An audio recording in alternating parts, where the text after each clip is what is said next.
8th class. Today we will read third chapter of English. The name of the chapter is The Aged Mother. Let us read the chapter. The Aged Mother. Long, long ago, there was a province in Japan called Shining. बहुत पुराने समय की बात है, Japan में एक shining नाम का एक राज्य था. It was governed by a despotic leader.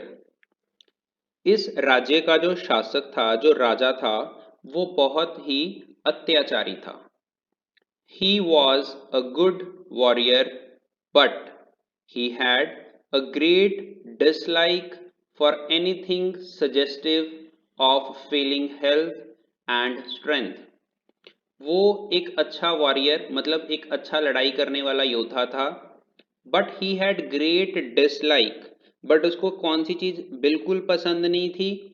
Anything suggestive for of Fehling health, किसी की हेल्थ डाउन होना, किसी की सेहत खराब होना या फिर किसी की शक्ति कम होना, ऐसी बातें सुनना उसको बिल्कुल भी पसंद नहीं था. This prompted him to make a cruel law for the province. इसी स्वभाव के कारण उसने अपने राज्य में एक बहुत ही क्रूअल लॉ, बहुत ही निर्दयी नियम बना दिया. प्रोविंस होता है पूरे का पूरा राज्य, पूरे राज्य के लिए एक बहुत ही जो निर्दयी कानून था या नियम था बना दिया. The entire province was given strict order. पूरे राज्य में ये ऑर्डर पास किए गए, सभी को ऑर्डर दिया गया to immediately put all the aged people to death, कि जो सभी बुजुर्ग लोग हैं उनको मार दिया जाए. Those were barbarous days, and the custom of abandoning old people to die was not uncommon. कहते जो वो अत्याचार वाले दिन थे और जो बुजुर्गों को मारने के लिए अकेला छोड़ने का रिवाज था, वो जो दिन थे वो बड़े अत्याचार वाले थे. एंड द कस्टम, कस्टम का मतलब होता है रिवाज. अबंडनिंग ओल्ड पीपल, बूढ़े लोगों को मरने के लिए अकेला छोड़ देना, उस टाइम पे क्या था? रिवाज था उस चीज का. In the same province lived a poor farmer. उसी राज्य में एक गरीब किसान रहता था. And his aged widowed mother at the foot of the mountain. और उसकी बूढ़ी विधवा माँ भी वहीं पे उसके साथ रहती थी. और वो दोनों कहाँ रहते थे? पहाड़ी के नीचे वाले हिस्से में रहते थे. At the foot of the mountain. They owned a bit of land which supplied them with food. उनके पास एक जमीन का छोटा सा टुकड़ा था जहां से वो अपनी भोजन की जरूरत को पूरा करते थे. They were humble, peaceful and happy. वो बहुत ही निम्रता वाले, शांत और खुश थे. खुश मतलब स्वभाव के इंसान थे. The poor farmer loved his aged mother and dealt with her very tenderly. जो गरीब किसान था वो अपनी बूढ़ी माँ को बहुत ज़्यादा प्यार करता था और उसके साथ हमेशा निम्रता के साथ या प्यार के साथ ही पेश आता था. हमेशा उसका कहना मानता था, बड़े ही प्यार से बात करता था. The order by the despot filled his heart with sorrow. अब जो नियम बनाया गया राज्य में बुजुर्गों के लिए, जब उसको उस नियम के बारे में पता लगा तो उसको बहुत ज्यादा दुख हुआ. Other people did not think twice about obeying the order of the governor, but this farmer was very unhappy. जो वहां के दूसरे लोग थे वो राजा का जो भी ऑर्डर आ गया था उसकी पालना करने के लिए दोबारा सोचते भी नहीं थे, क्योंकि उनको पता था कि ये चीज तो करनी ही पड़नी है हमें। परंतु इस बात की वजह से ये जो किसान था, गरीब किसान था, ये बहुत ज्यादा अनहैप्पी, नाखुश था या दुखी था। However, he had to obey the order, so the farmer prepared for what at that time was considered the kindest way of death. परंतु फिर भी उसको उस नियम का पालन तो करना ही पड़ना था, इसीलिए वो तैयारी करने लग गया। और जो उस समय मौत का सबसे आसान तरीका था उसके बारे में वो सोच रहा था कि सबसे आसान तरीका कौन सा है। Just at sunset when his days work ended, सूरज छिपते हुए जब उसका पूरे दिन का काम खत्म हुआ, ही टुक सम अनवाइटन्ड राइस, उसने कुछ जो चावल जिनको सफ़ेद नहीं किया होता वैसे चावल उसने लिए, which was main food for the poor, जो गरीबों के लिए मेन उस टाइम पे इंपॉर्टेंट खाना था, एंड कुकड इट, उसको पकाया, ड्राइड इट, उनको सुखाया, and tied it in a cloth, और एक कपड़े में उनको बांध दिया, which he swung in a bundle around his neck along with a pot filled with cool water. उस कपड़े को, जो उस कपड़े की उसने जिसमें चावल बांध लिए, उसको उसने अपनी गर्दन के पास लटका लिया, और उसके साथ ही क्या लटकाया हुआ था उसने, एक पॉट था जिसमें ठंडा पानी भरा हुआ था, या कह लो कि एक ठंडे पानी का बर्तन उसने गले में लटकाया हुआ था। Then he lifted his helpless old mother on his back. फिर उसने अपनी बुजुर्ग और लाचार माँ को अपनी पीठ के ऊपर उठाया, and started on his painful journey up the mountain, और अपनी बहुत ही दुख वाली यात्रा के ऊपर, पहाड़ के ऊपर चलना उसने शुरू कर दिया। The road was long and steep, जो रास्ता था बहुत ही लंबा था और ढलानदार था। स्टीप मतलब जिसकी बहुत ज्यादा तेज ढलान हो, जैसे हमने किसी माउंटेन के ऊपर चढ़ना है। The narrow road was क्रोज्ड and recrossed by many paths made by the hunters and the woodcutters. वो जो तंग रास्ता था उस पर अक्सर कई लोग बार बार गुजरे उसी रास्ते के ऊपर, उनमें कई शिकारी भी थे और कई लकड़ी काटने वाले भी थे। एट सम प्लेसेस, कुछ जगह पर, दे गॉट लॉस्ट, वो रास्ता भटक गए, एंड कंफ्यूज्ड, और पजल हो गए, but he did not think about it, but जो किसान था वो इस चीज के बारे में नहीं सोच रहा था, परंतु उसके बारे में उसने नहीं सोचा कि रास्ता नहीं मिल रहा, क्योंकि उसके दिमाग में क्या चल रहा था कि मैं अपनी इतनी प्यारी माँ को, मुझे मौत के लिए उसको छोड़ना पड़ेगा, मरने के लिए एक जगह पे छोड़ना पड़ेगा। He was about to abandon his dear mother, so it did not matter which path he took to reach the mountain top. क्योंकि उसने अपनी प्यारी माँ को मरने के लिए छोड़ना था, तो उसके लिए ये मैटर नहीं करता था, ये उसके लिए महत्व नहीं था कि वो पहाड़ के ऊपर पहुंचने के लिए कौन सा रास्ता वो चुने। उसके माइंड में ये चीज तो चल ही नहीं रही थी, क्योंकि वो अपनी माँ को वहां पर अबेंडन त्यागने वाला था, वहां पर मरने के लिए छोड़ने वाला था, तो उसके माइंड में ये चीज थी ही नहीं कि वो कौन सा रास्ता चुने कौन सा ना चुने। On he went climbing blinding upward, वो बिना इधर उधर देखे ऊपर चढ़ता गया, ever upward toward the high bare summit known as ऑबेट सुआमा, ये पहाड़ी का नाम था। The mountain where the aged were abandoned, वो उसी पर्वत के ऊपर, हाई बेयर समिट, उस नंगे पर्वत की चोटी जिसका नाम उन्होंने क्या बताया है हमें, ओबेट सुआमा, उस पहाड़ी की चोटी के ऊपर वो चलता रहा जहां पर where the aged were abandoned, जहां पर बुजुर्गों को मरने के लिए छोड़ दिया जाता था। The eyes of the old mother were not so dim that they could not notice the reckless hastening from one path to another, and her loving heart grew anxious.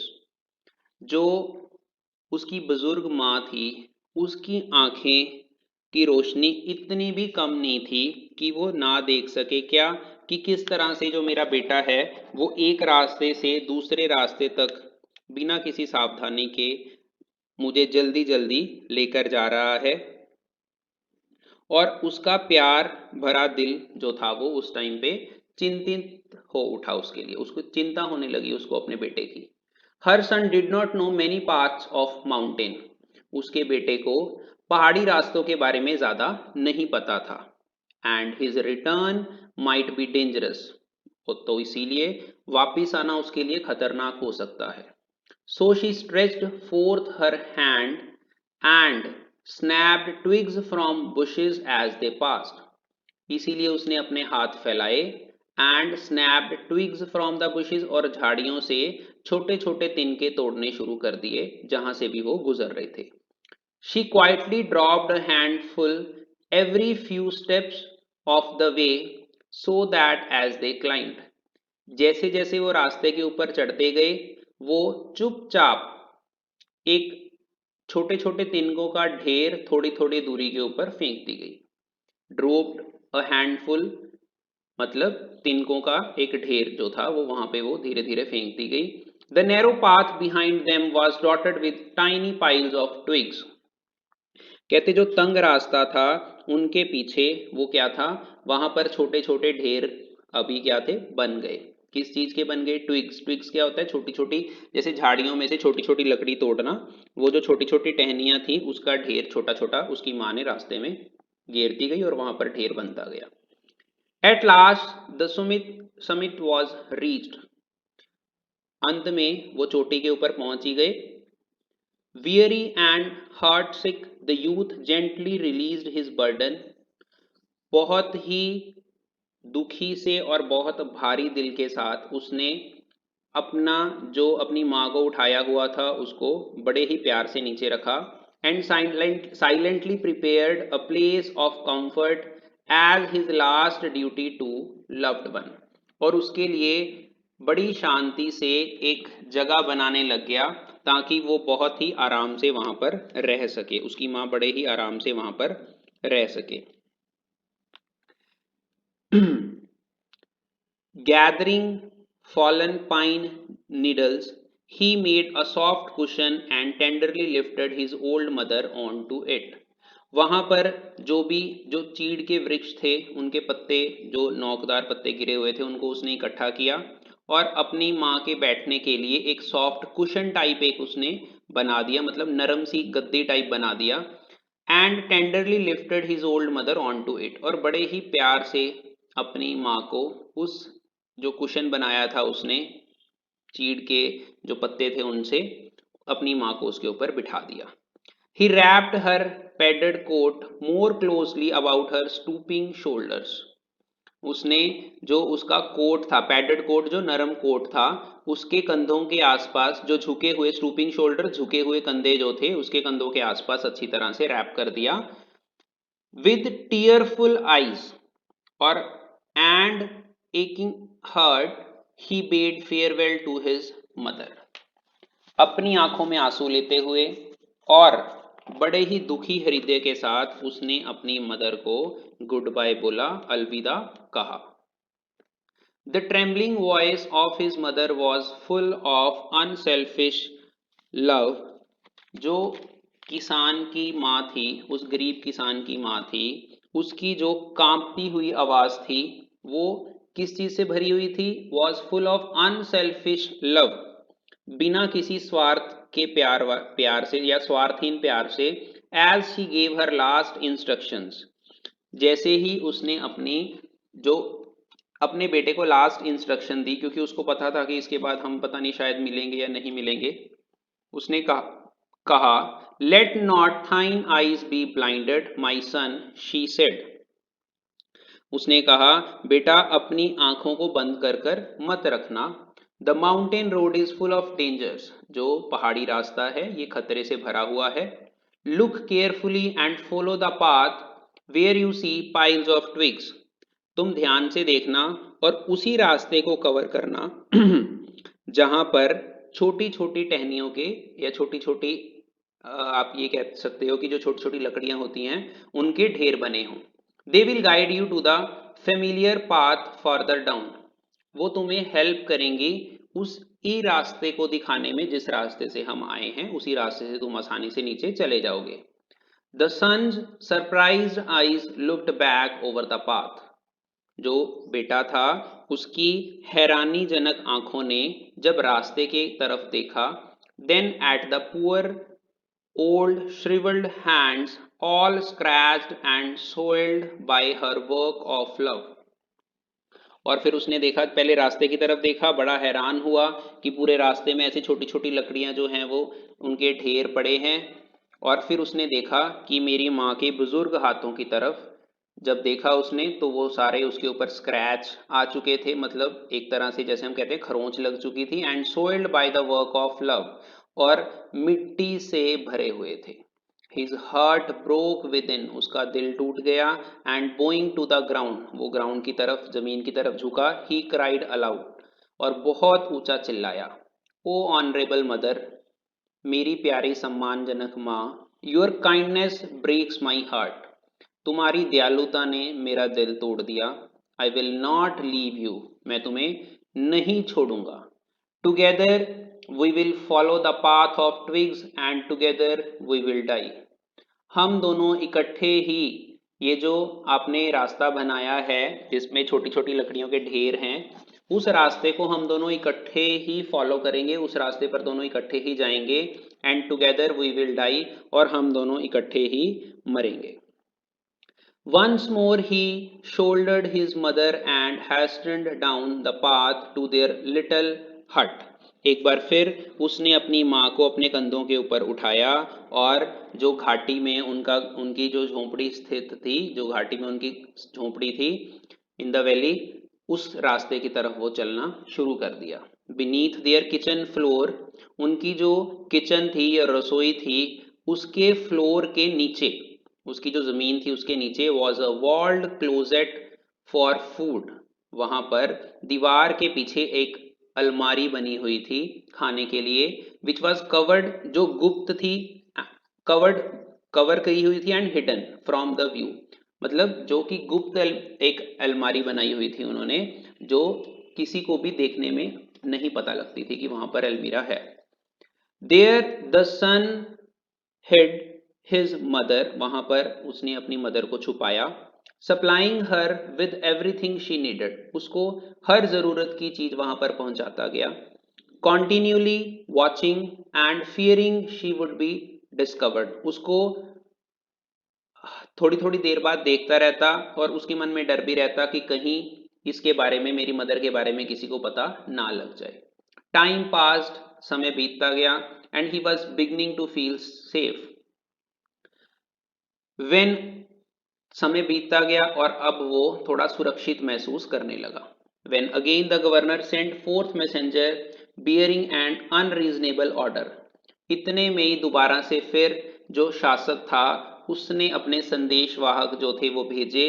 Unreasonable order, ऐसी कोई बेतुका सा order देकर, मतलब जिसकी कोई sense नहीं बनती थी। Seemingly as a boast of his power, just अपनी पावर्स को दिखाने के लिए कि हाँ मैं राजा हूं यहाँ का, मैं बहुत शक्तिशाली हूं, इसीलिए हर कुछ ना कुछ दिनों बाद वो ऐसे ऑर्डर्स दे देता था जिनकी कोई भी तुक नहीं बनती थी।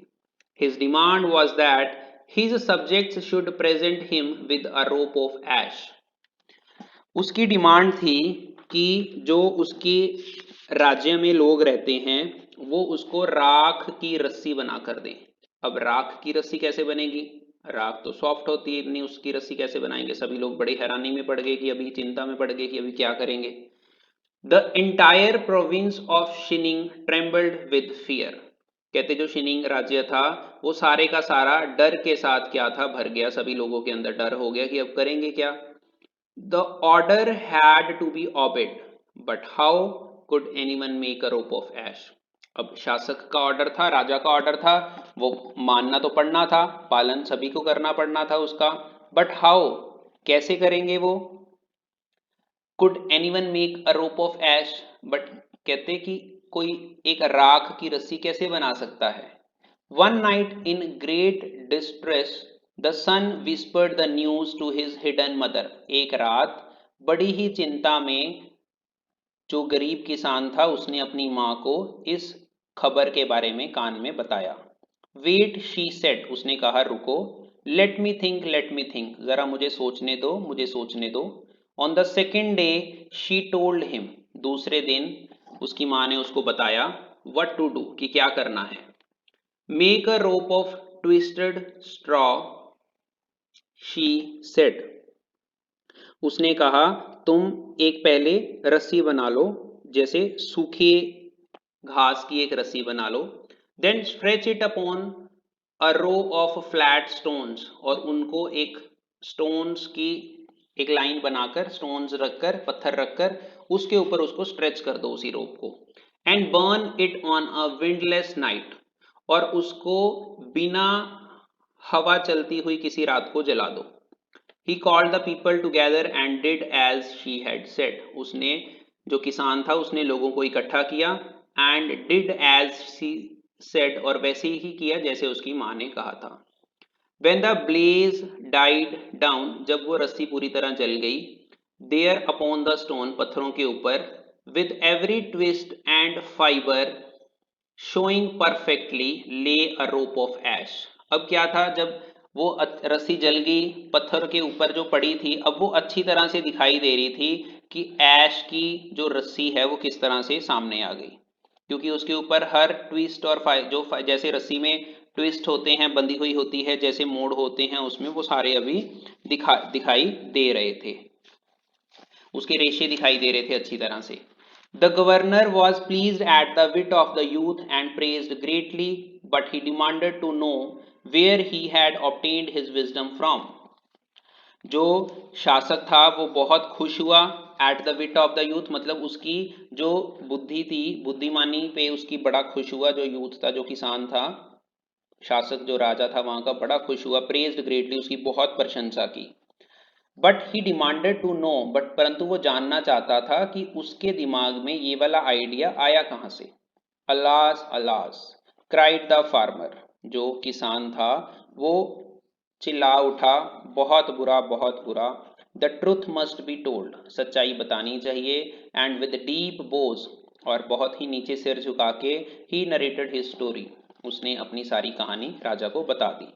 The governor listened and then meditated in silence, जो राजा था वहां का, उसने उसको सुना और फिर थोड़ी देर मेडिटेट इन साइलेंस, शांति में विचार किया। Finally he lifted his head, और अंत में उसने अपना सिर ऊपर उठाया राजा ने। Shining needs more than the strength of youth, Shining है जो राज्य है उनका, उसका नाम था शिनिंग। तो राजा ने कहा कि शिनिंग को नौजवानों की ताकत से भी ज्यादा और कुछ चाहिए। ही सेड ग्रेवली, वो बड़ी ही उसने ऊंची आवाज में इस चीज को कहा। How could I have forgotten the well known saying, मैं ये मशहूर कहावत किस तरह से भूल सकता हूँ। With the crown of snow there cometh wisdom, तो उसने वहां पर कहा कि जो सफेद बाल हैं, सफेद बाल होने पर ही क्या है, अकल आती है। With the crown of snow there cometh wisdom का मतलब होता है बाल सफेद होने पर ही अकल आती है। That very hour the cruel law was abolished as he realized that old age meant experience of life and not frailty. फिर उसी घंटे में कहते उसने जो अपना निर्दयी कानून बनाया था बुजुर्गों को मारने वाला, वो उसने समाप्त कर दिया, वहीं पर खत्म कर दिया। और उसने क्या कहा, एज ही रियलाइज्ड, क्योंकि उसको अनुभव हो चुका था। क्या अनुभव हो चुका था कि ओल्ड एज मेंट, ज्यादा उम्र होने का मतलब क्या होता है, जिंदगी का ज्यादा अनुभव होना, बल्कि ना कि कमजोरी। क्योंकि पहले वो ये समझता था कि जो गरीब लोग हैं वो जो बुजुर्ग लोग हैं उनसे क्या है, बीमारी फैलती है, तो इसीलिए वो कह देता था कि मार दो उनको। तो इसीलिए अब उसके माइंड में ये चीज आ गई कि सिर्फ वो कमजोरी ही नहीं बल्कि अनुभव भी लेकर आते हैं। तो स्टूडेंट्स, ये आपके 3rd चैप्टर की स्टोरी थी, हमने ट्रांसलेशन की है इसकी। इसको अच्छी तरह से समझ लेना है। अगर आपको वीडियो पसंद आती है तो चैनल को सब्सक्राइब जरूर करें। चैनल का नेम है विशाल एकेडमिक्स। Thank you students.